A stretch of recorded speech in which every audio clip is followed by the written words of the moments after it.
Hi అండి. కార్తీక మాసం అని చెప్పేసి మేము వనభోజనాలకెళ్ళాము. బట్ వనభోజనాలకెళ్ళేసరికి మాకు చాలా ఈవినింగ్ అయిపోయింది. అక్కడ తినేసి రిటర్న్ బయలుదేరేసరికి నైట్ అయిపోయింది. కానీ నైట్ అయినా కూడా మేము కూడా వెళ్ళిన ప్రదేశం కూడా చాలా చెట్లతో కూడుకున్న ప్రదేశం. అది చూడడానికి భయంకరంగానే ఉంది. ఆ చీకట్లోనే బయలుదేరాం రిటర్న్. వచ్చేటప్పుడు చూసామండి ఒక దృశ్యాన్ని. మీకు కూడా ఆ దృశ్యం చూపిద్దాం అనుకుంటున్నాను. చూడండి కనిపించిందా అండి? అది ఎవరో కూర్చున్నారక్కడ.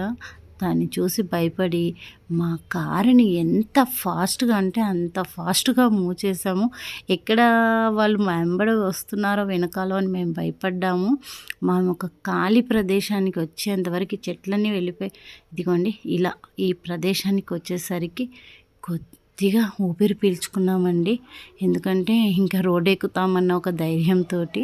మీరు కూడా చూసారు కదా ఎంత భయంకరంగా